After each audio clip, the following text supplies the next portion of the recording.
This is San Francisco.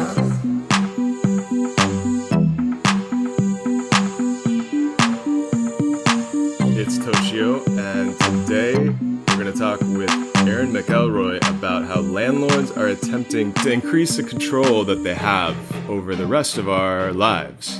I know Erin from her years of tenant organizing in the Bay and with the Anti-Eviction mapping project, but at the moment she's teaching in the geography department at the University of Washington. And by landlord tech, we're talking about everything from surveillance cameras to the software that landlords use, and surveillance and speculation are the two major categories we're going to deal with today. Here's the conversation with Erin.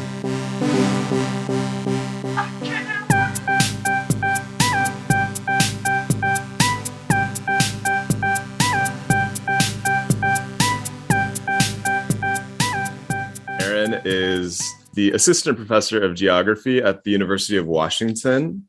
And that is a role that you are in the process of moving to fill. Yes. Yeah. I'm currently in Austin, Texas, where I've been the last couple of years. We met, I think, at one of the Google bus protests way back the beginning of the 2010s, when those protests were happening certainly on a monthly basis for a while there. And then we ended up organizing together around gentrification in the Bay. You put out, as a co-editor, Counterpoints, the San Francisco Bay Area Atlas of Displacement and Resistance, which I was stoked to be a part of that project. Also have been instrumental in pushing this project that everyone needs to check out. It's called the Anti-Eviction Mapping Project. So really stoked to have you on, Erin.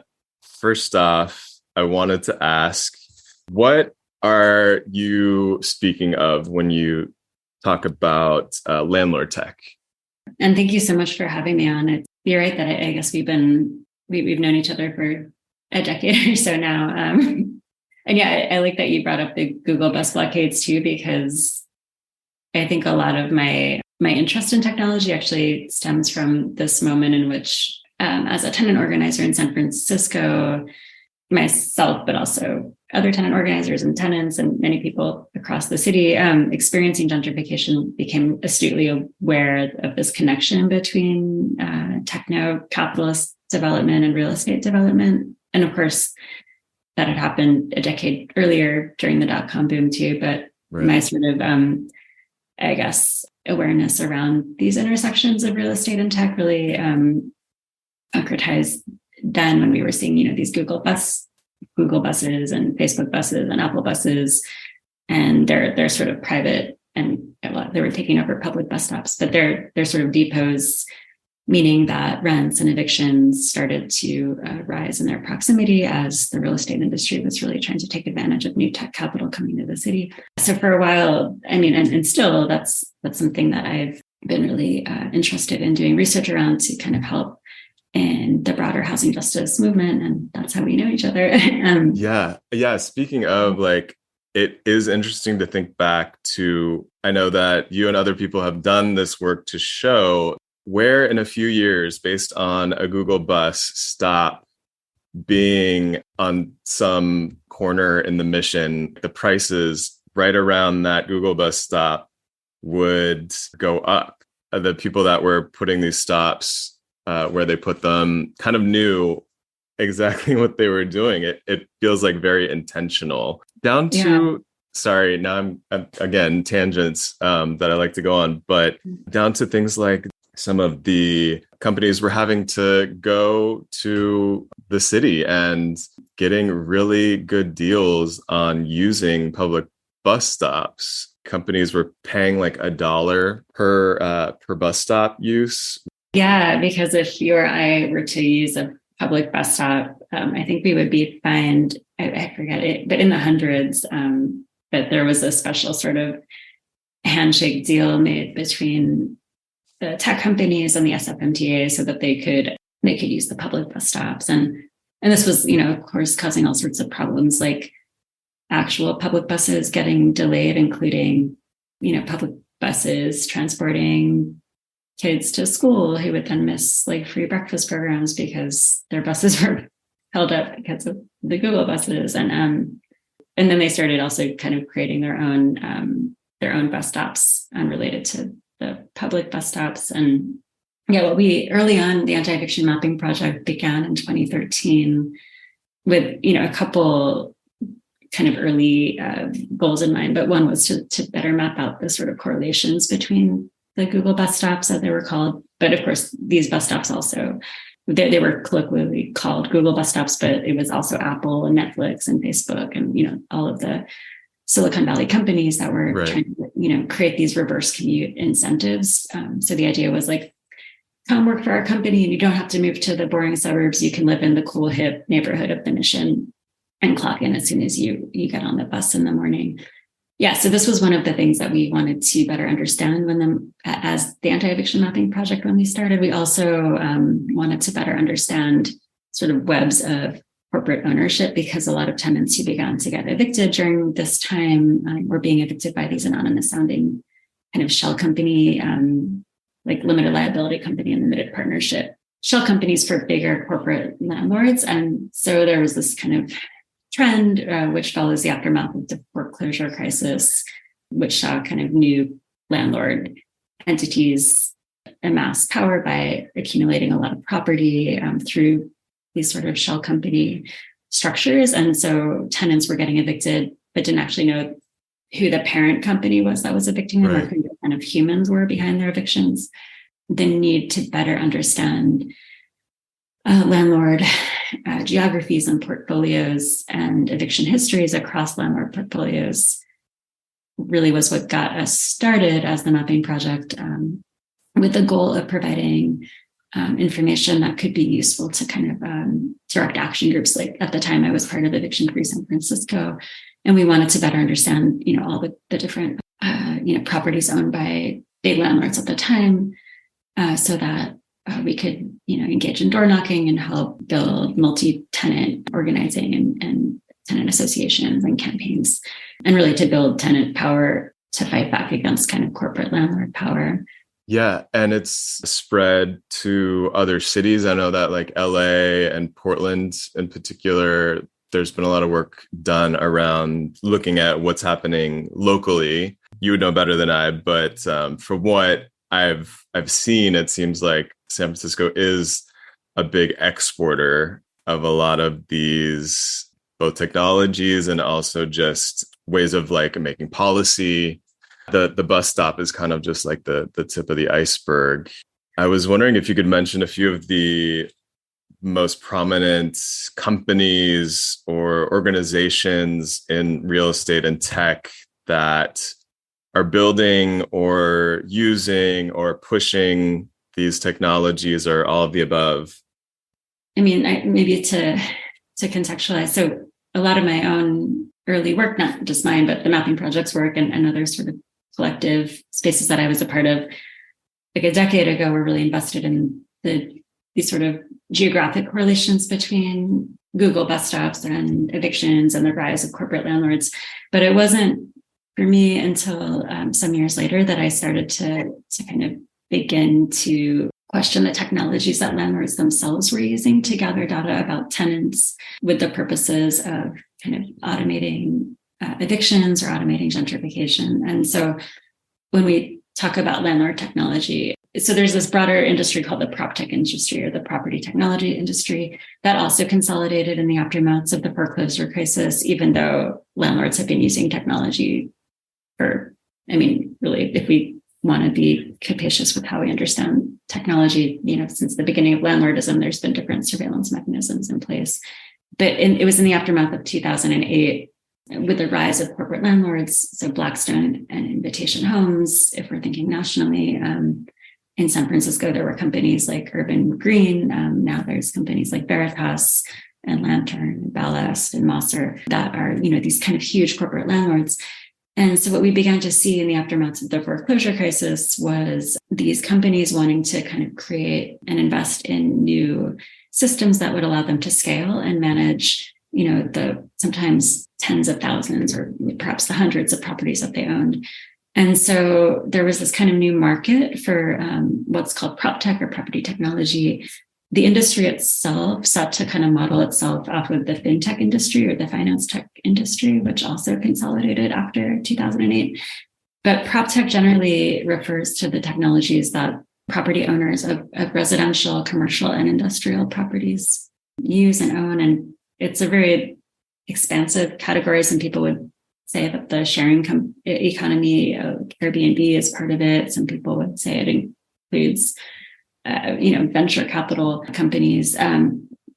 We kind of decided we meaning the Anti-Eviction Mapping Project and a few other groups, including the Ocean Hill-Brownsville Alliance in Brooklyn and People Power Media in San Francisco and the A&O Institute in New York, decided to kind of start referring to what we were calling landlord technologies or landlord tech, to not look at the commercial and the industrial usage and to really hone in on the ways that landlords themselves were investing and using technologies to gather data about tenants, to arbitrate tenants' access to their own homes, and ultimately to accumulate data that could be used as capital to acquire more real estate. So I know that sounds really vague, but no, it's useful and to make that distinction because, I mean, of course, there's all of these companies on the consumer side. Airbnb, we know what the existence of Airbnb has done in terms of landlords, making some of their properties just available to tourists and leaving them empty for large parts of the year. We also know about WeWork. There's been these even fictionalized miniseries about WeWork. There's also a documentary on Hulu. It's a little bit, it's almost surface because it's so dastardly what the founder of WeWork ended up doing. Those are the more consumer facing, I think, companies that people may have heard of that are they really do link tech and real estate. But that's why I think the work that you're doing is so interesting and that more people do need to know about it, because there's this whole other side that we don't have the miniseries yet. There's certainly enough fodder for a fictionalized version of some of the kind of villainous lengths that some of these landlords are going to squeeze every last little bit of profit that they can out of their real estate. Going back to my first question, I think I was hasty with my tangents, jumping into the tangents already. But now that we kind of have a sense for the landlord tech that we're talking about in this conversation, and you've given us some of the names like Blackstone, or locally, there's companies like Veritas and Mosser that are using this tech. I was wondering if you could elaborate on what is the tech we're speaking about. And also, I noticed you've written a few articles kind of linking some of this tech to the same sort of tech that's been used in prisons. So when it comes to the technologies that landlords themselves are using, I mean, there are many. Well, a few of the pervasive ones that we sometimes don't even think about that critically are just kind of automatic payment platforms, or the sort of different virtual property management systems that at this point have become highly normalized. But right. And tenants don't often have the opportunity to kind of even consent into using them. It's sort of assumed if you want to rent from this landlord, you have to fill out this application online. Often you have to submit data about yourself, including, your social security number, and if you have, prior evictions, things like that. And that kind of gets into this tenant screening industry, which actually started in 1975 as an industry in California before it spread to the rest of the US. There was this company called UD Registry that started in Southern California. And it's basically a tenant screening. It was a tenant screening bureau. Now, 9 out of 10 landlords across the US are using some sort of tenant screening.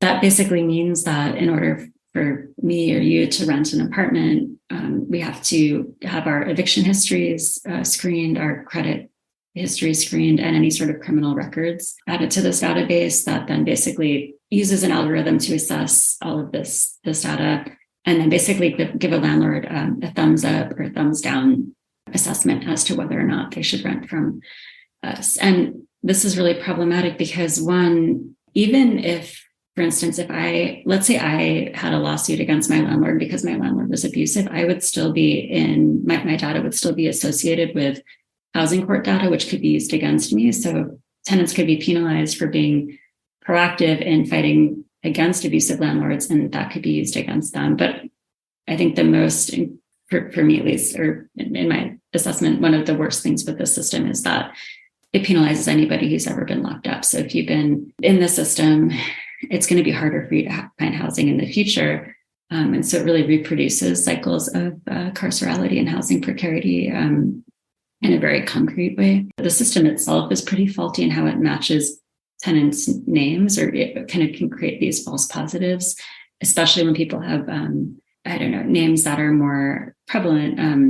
And there's an interesting article in the markup that came out showing that this disproportionately is used. Disproportionately, false positives are attributed to people of color. So again, somebody else might have a similar sounding name and be denied housing. And it's really incumbent upon the tenants to understand what's going on in this. If somebody is denied housing because something went wrong algorithmically, find a lawyer, and then you have to sue the company. And there have been some really successful lawsuits against companies like CoreLogic, a really big one in Connecticut, just took place recently. But again, most tenants are just trying to find housing. If they're denied housing, they're not going to question it, and they'll just go on to look for housing somewhere else. And anyway, so this is who has time to follow up on these? Exactly. Honestly, of course, this is like one of the most stressful things that happens in people's lives, as people report, is like moving, the struggle of finding a new place to live. But as we see with some of these examples you're bringing up, the whole idea that the AI, the I stands for intelligent, but it's super questionable in so many cases. Yeah, not that intelligent, but unfortunately used as a way to consolidate power amongst those who already have power. Tenant screening started in the 70s, but it really experienced this big uptake actually after 9/11, particularly in New York. And, under the racist auspices of the War on Terror. And then it experienced another boom really with this sort of tech boom 2.0, or this sort of AI boom over the last 10 years. But that's really used at the level of determining whether or not somebody can even move into a place. Once they do move in, if they're so lucky as to be accepted by this tenant screening system, there are a whole, other slew of issues that tenants don't have to be aware of, but unfortunately are subjected to, whether they're aware or not, when it comes to surveillance. And so, every time you're interacting with one of these portals, you don't know who you're actually talking to or where the data you're submitting. If you're, requesting maintenance, you don't know where that's going. And I actually, I've done some work in Romania over the years with 2 housing groups there, but I was in Romania talking to a friend and realized that she was working the night shift for Yardi, which is one of the biggest virtual property management companies in the US. It's used by Invitation Homes. Which manages Section 8 housing even. So basically, tenants assume that they're interacting with either a human or perhaps some sort of AI robot on the platform, but sometimes they're actually talking to somebody working the night shift in a different country, often in the global south or east. There's this sort of illusion that prop tech and AI is just making tenants' lives easier and frictionless. Frictionlessness is one of these buzzwords of the industry, but there are all sorts of interesting and sometimes really harmful frictions that are created in which tenants and workers get subjected to in exploitative ways. It seems like it's just taking responsibility away from the landlord in most cases. Like, reading some of the work that you've done and the work that other people at Anti-Eviction Mapping Project have done. You spoke about how some of this tech operates around people who are formerly incarcerated. Could you also speak about how tenant surveillance has progressed, or I guess we could say regressed over the past few years?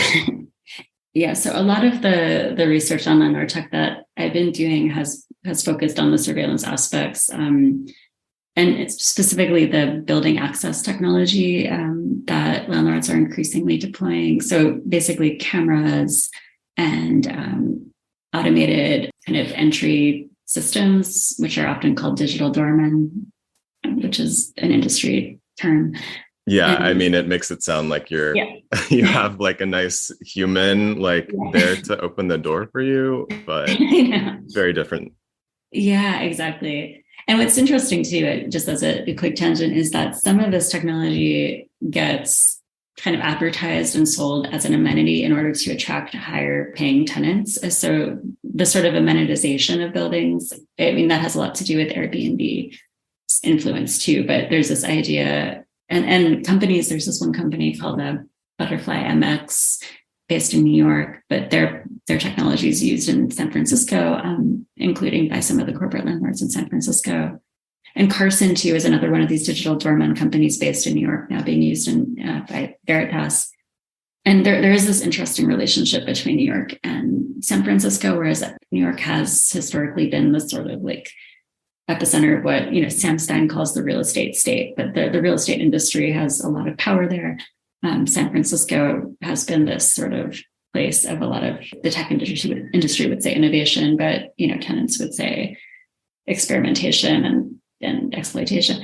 There are interesting ways that I've been sort of looking at these two cities in terms of landlord tech, and a lot of these systems do get rolled out in New York and then move to San Francisco, and then other systems get developed in San Francisco or Silicon Valley and move to New York. Yeah, so we've written a report about building access technologies in New York City, and we're actually working on one that should be released soon about San Francisco, and we are looking at how some of these platforms kind of transit between the two, and obviously go to other cities as well. But you can look at Carson, this digital doorman company, every time they install, well, not every time, but many times that they install a new system, they'll advertise it on Instagram because they see it as a way to attract the sort of younger generation of tenants who wants all these sort of automatic features and also wants, security. But this is really kind of the, whiter, wealthier group of tenants who aren't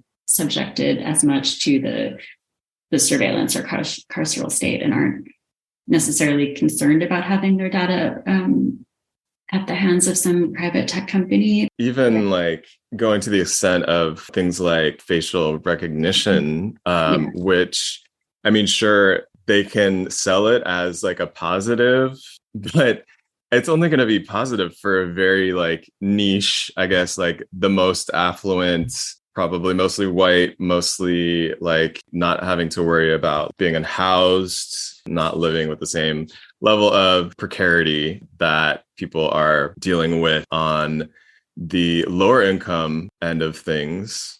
Exactly. Yeah. So for instance, in New York, there have been a number of buildings that are kind of, larger apartment complexes with 700 to maybe a few thousand tenants that are low income or who are, in affordable housing developments, who are basically having facial recognition technology rolled out without their consent. Yeah, I saw you mention the Atlantic Plaza Tenants Association, which was able to push back against biometric heat mapping facial recognition. Exactly. That was the tenants there fought this multi-year long, ultimately successful campaign at Atlantic Plaza Towers. It's a 2-tower complex in Brownsville, Brooklyn. There's 718 units. The tenants are predominantly Black.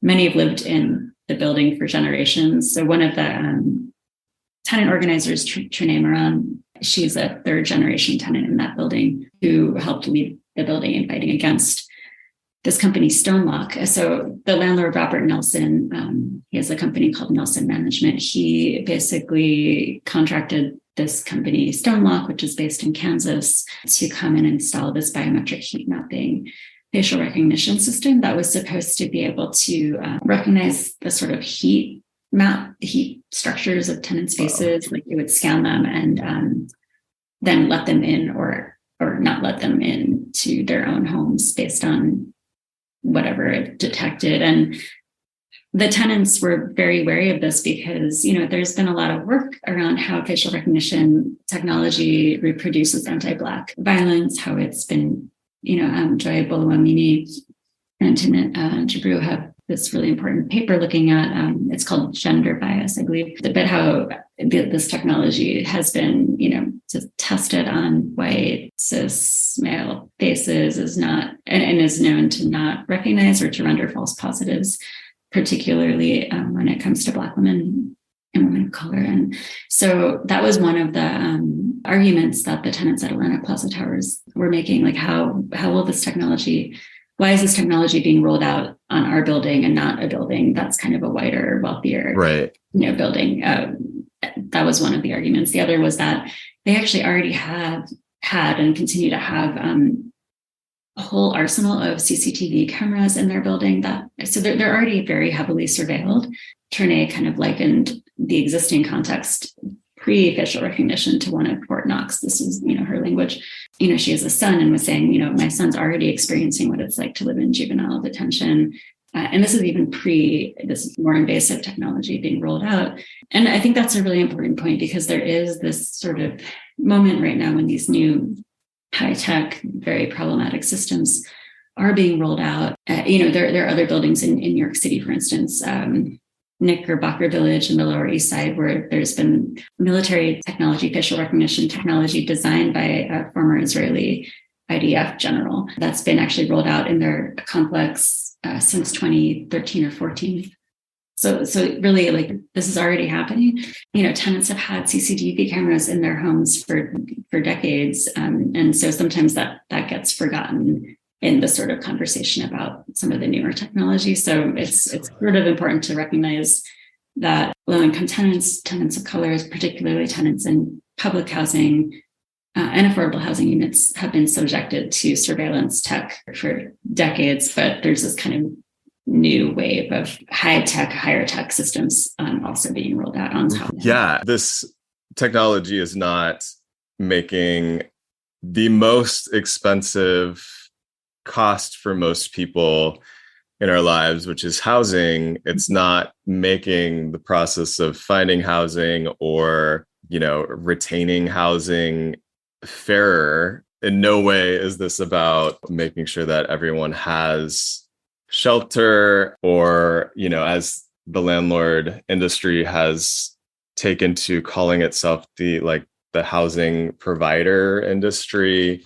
It's not a pro-tenant technology, even if it may be sold as such on paper to that niche affluent audience that we were speaking about a little bit earlier. These are some really great examples of how the technology is progressing. I mean, yeah, the biometrics entering the room.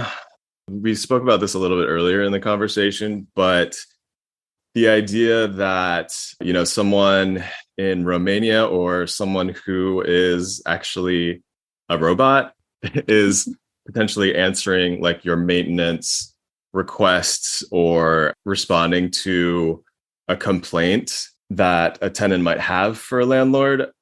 Could you speak about this idea of removing the human element from the process of finding housing, of interacting with landlords? And it just seems like if you're taking the human element out of it, I've heard some anecdotes about people who are dealing with AI being responsible for going after people who are defaulting on their loans, for example. I was wondering if removing the human element from even being on the table when you're interacting with somebody who is ostensibly the force between you having a roof over your head and not having a roof over your head, How does removing the human element come into play? I mean, it can be, like you said, not having a human to talk to could be the matter of being able to stay in your home or not. I think this really came to the fore during the pandemic when, first off, there were some landlords, including Veritas in San Francisco, who started requiring that virtual property management systems be used to pay rent instead of some of the other systems that they had prior. And they would use the sort of, this is a prime example of crisis capitalism. They would say, oh, like this is to make your life safer and more secure so that you're not going to,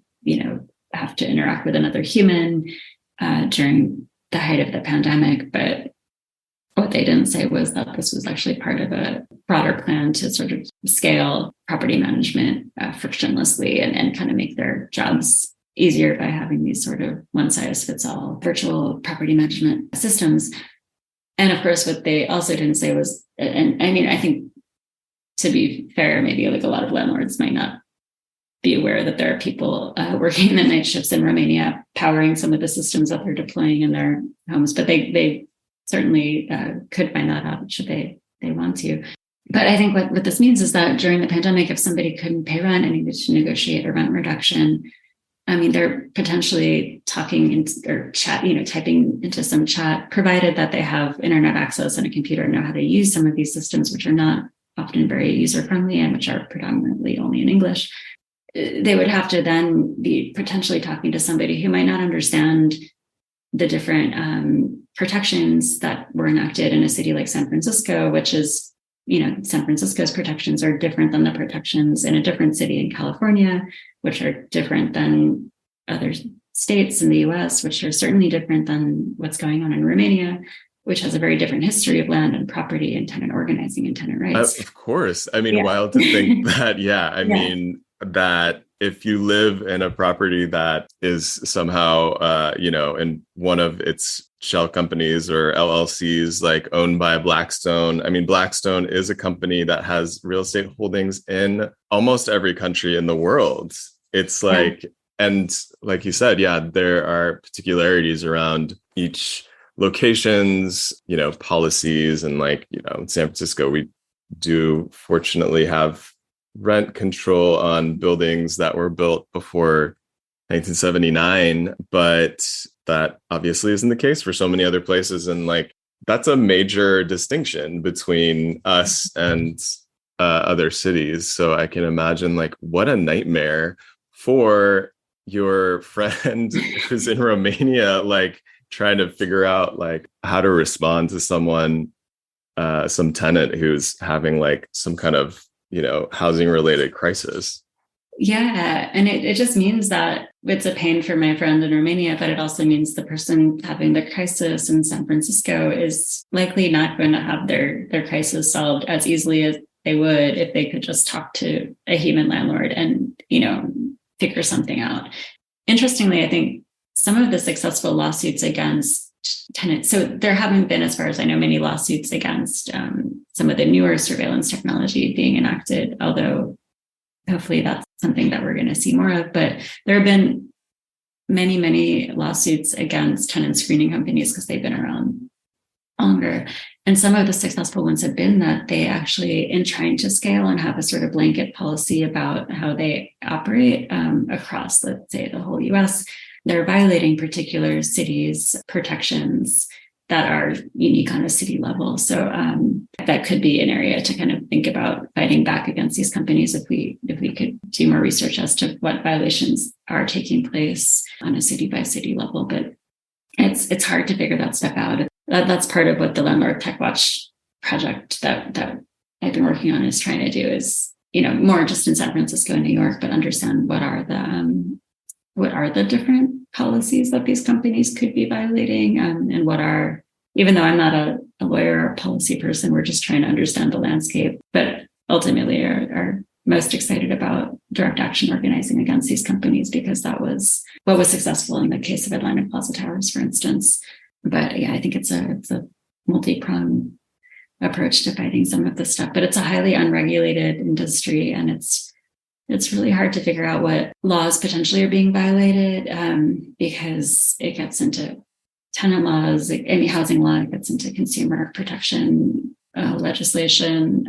Right. And in places like San Francisco, where people here are well aware of the housing crisis, that I would say, I mean, at this point, like you can't find many places in the US where the crisis doesn't exist.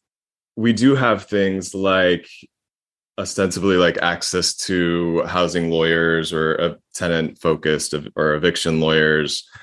Getting linked up with those services isn't the smoothest process. Having been to the eviction court here in San Francisco, and if you like sit there for a day, I mean, such a deflating process. And it is really wild that all of this technology kind of amounts to just refining those soul deflating experiences of being like a tenant or friends or family who are having issues with not being able to afford where they live, or being stuck in a place that isn't great because they can't afford to move. Yeah, absolutely. I mean, there's already such a power imbalance between tenants and landlords. And so, I mean, here's, I guess, another anecdote, but during the pandemic in San Francisco, a close friend of mine had their landlord install a Google Nest camera right on the front porch. And this was actually drawing upon all of the sort of racist framing of the Black Lives Matter movement and the aftermath of the murder of George Floyd. But there was this, idea that their landlord had that they should install this Google Nest camera to help protect the property, blah, blah, blah. This camera has audio detection capacity, and my friend's bedroom is like right next to the porch. So ostensibly anything happening in the bedroom could be picked up by this camera.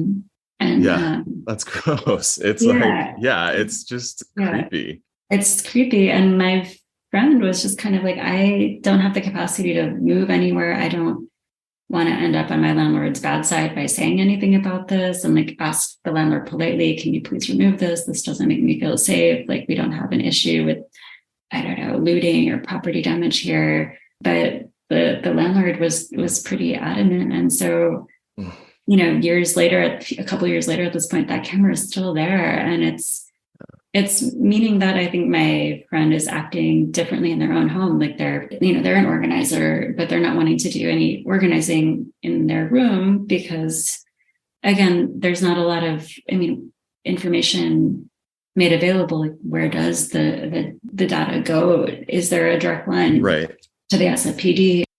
I think I'm using this correctly. Like the Overton window is sort of shifting to where like baseline things that we've come to assume, unfortunately, in many cases, like are just going to be part of our existence, is like having landlords always looking over our shoulders in the same way that, there's CCTV and across the dorms of the prisons. Right. No, absolutely. And it's, similar to, if we're thinking about the Panopticon or, Jeremy Bentham, idea about creating a sort of biopolitics through the fear of surveillance. That's the thing with my friend with the Google Nest camera outside their window. It's like, they don't know if any data that is being picked up about them is being handed over to law enforcement. Sure.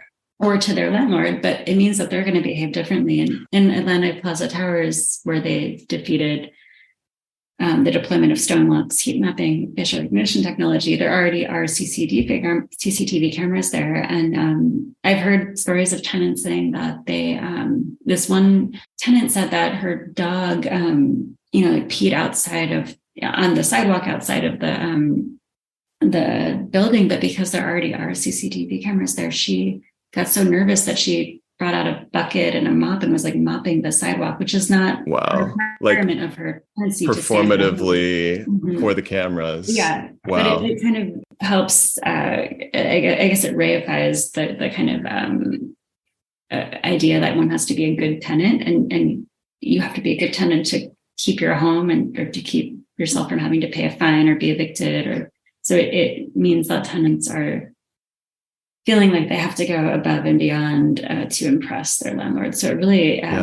that's intentional. I mean, I think the fear, so there's one prop tech company in New York, it's called GateGuard, and the CEO or founder, Ari Tiemann is his name. He actually has emailed landlords saying, if you install this facial recognition technology, you can catch tenants for petty lease violations and then use that to evict them and raise rents and make money. So it's like, this is how you make money as a landlord in New York, this camera, and then you do X, Y, and Z. That's not lost on the companies or the landlords, that this can be a way either to install, fear and kind of help create this good tenant imaginary, or to actually evict tenants for, having, let's say, like I had my mom stay with me for 5 days and didn't register with the landlord, then that's grounds for eviction if my lease says I have to let the landlord know if anybody for more than 3 days.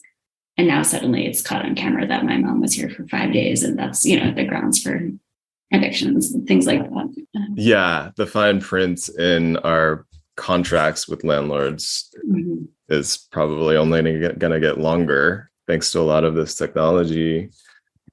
Could you give people a kind of rundown of how landlord tech is potentially driving up the price that we pay to rent, like the speculation side of landlord tech? I don't think that it's a sort of clean division when it comes to trying to categorize landlord tech, but early on we were trying to think of what are the different categories, and decided, okay, there's a bunch that's surveillance driven, but there's also what we were saying, like kind of speculation driven landlord tech, and some tech that's speculation driven is also incorporating surveillance and vice versa. It's not that landlord tech is either or, but we did start to look at what we were calling surveillance technologies, which mean many things. But there was actually, it was last year, an interesting article about this basically property assessment algorithm that Greystar, which is, I think, the biggest owner of apartment buildings in the US right now, was using to kind of figure out what their units should be worth. And it basically, this algorithm was being used that was initially designed by, I think it was a pilot with Alaskan Airlines or something, to kind of come up with a good system for determining price values for flights, like a while ago in the 80s, and it's been adapted. But it's using data that's actually not accurate when it comes to understanding what property values are, but it's being sold to companies like Greystar saying that it is. So suddenly property values spiked in a way that didn't actually reflect what was happening on the ground, but reflected what this algorithm thought property values should be. So suddenly, not just Greystar, but, this is happening all the time when we look at like Zillow Analytics or, whatever it might be, these different companies that are saying this property is worth X, Y, or Z, and tenants should be paying this, It's, again, not taking into account local context, it's not taking into account maybe more nuanced geographies, and it, there might be just this understanding everywhere in San Francisco has the same median price, and therefore property values should reflect something that actually doesn't take into account, if it's a building that's in poor condition, it shouldn't be worth this. Tenants shouldn't have to pay as much as like a new fancy condo, something like that. So there's that. There's this whole phenomenon. Well, there are many things going on with like iBuying and basically these different algorithmic systems that are helping companies, including Zillow, acquire properties at a way that advantages corporations and sort of disadvantages, smaller landlords. And so that means it's more likely that as these systems continue, it's more likely that it favors the rise of the corporate landlord and the kind of growth of the corporate landlord. Right. Tenants are more likely to have corporate landlords, rather than smaller landlords. Yeah. Which, I mean, going back to the lawyer conversation from earlier, like take a local tenant lawyer and put them up against like Blackstone's fleet of lawyers. And I feel bad for that lawyer. You were speaking about Zillow, and Zillow, I don't know how many people were watching this, maybe towards the end of quarantine, let's say. Zillow ended up closing what it was calling its iBuying business, Zillow Offers. I was kind of watching that because this technology that Zillow was using algorithms, like you were speaking about, to decide how much to edge out like individual buyers on the purchase of homes early in pandemic. Although Zillow ended up closing this division of its business, whereby it ended up with so many properties it couldn't unload. The algorithm seemed to be like valuing these properties as higher than they could offload them for later. However, it still makes me think like, okay, how will that technology show up, or is it being used already in maybe less visible ways? Yeah, I think that was definitely a moment of, I don't know, like experimentation for Zillow. And I was actually talking to somebody from, I believe from Phoenix, and I think Phoenix was hit really hard with this, but they were saying that their parents like couldn't compete with Zillow in trying to kind of remain housed in the community that they lived in for a long time. So, I mean, yeah, this is definitely something to look out for. And I think with, we're in this weird moment of a lot of kind of AI advancements with ChatGPT, and it's just and all these other kind of very problematic and untested experiments that we're seeing AI companies conduct. So I don't know how dystopic the future will be in terms of programs like iBuying, but I imagine they'll just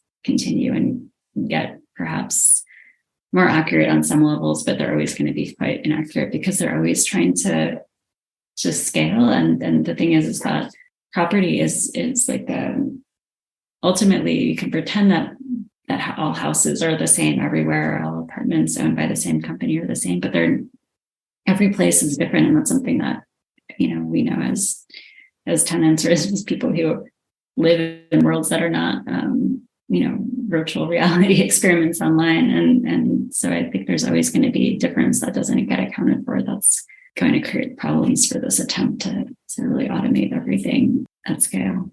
Yeah, definitely agree. Speaking of people making individual decisions on where they live and how these are like actually not all, we can't distill all these things into an algorithm, at least not yet. You are about to move to Seattle, having spent a big chunk of your life here in the Bay, and then you've been living in Austin for the past couple of years. These are kind of like the three cities that are these capitals of tech dystopia in a way. Are you having deja vu as you go from one city to the next?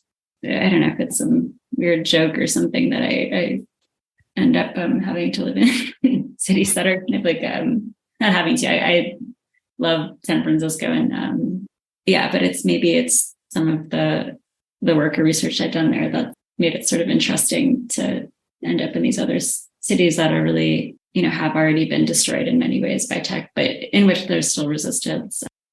But it is interesting to see. I mean, Austin is in so many ways like San Francisco, and yet it's also so much not San Francisco. When it comes to tenant protections, it's made me realize there's so many more in San Francisco than Austin. There's a lot of amazing organizing happening, but I think in part due to the state of Texas. And anyway, there's not even like a tenants union in Austin, and it was illegal to go on rent strike until recently. So it's made me realize too just how hard it is to compare. But then it's, Elon Musk is here. I think the tallest building downtown is owned by Facebook, and it's and people can't afford to live in the city anymore, and they're getting pushed out. And that's, yeah, I mean, it's pretty brutal. And we'll see Right. about Seattle, but I do think it's exciting to think about ways to kind of share tactics and exchange knowledge with folks fighting this stuff across these different cities. And yeah, and I mean, there is all of this media. It's probably come across your news algorithms about how San Francisco is a dead city from the point of view of, in general, people who don't live here. And in none of those stories do you hear about the actual organizing that is happening, that has happened in the past around housing. Yeah. I do think of these three cities, Seattle, Austin, and San Francisco, as like the cities that we as millennials are supposed to consider as like the no-go cities. Like, they're done. Why ever move to Seattle? Why ever move to San Francisco or Austin? Yeah. But there are a lot of us still in these cities. Yeah, no, totally. And I agree that these stories about them being dead and destroyed are, I mean, those stories are so interesting. Just like, who's writing them? Why are they being written? I mean, that piece of The Atlantic, yeah. But I mean, actually, the conversation today, it seems like they're partly being written to sort of incentivize new forms of policing and increase policing. So I think that, or if that's not why they're being written, that's one of the results of them.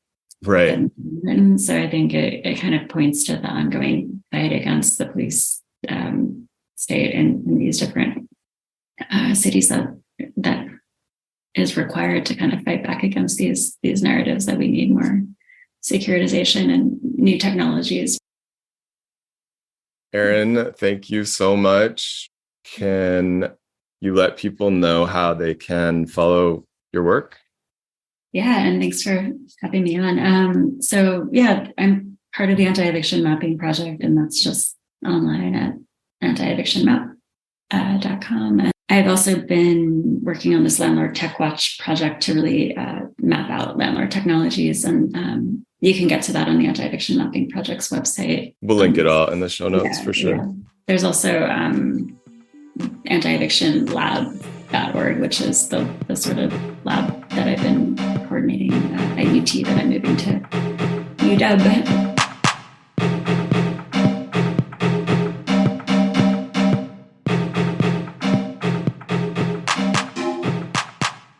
Thanks for listening to Sad Francisco, a show produced by Toshio Moronic and Caitlin Wood. You can go to patreon.com/sadfrancisco to hear more, and you can help out by donating to the show.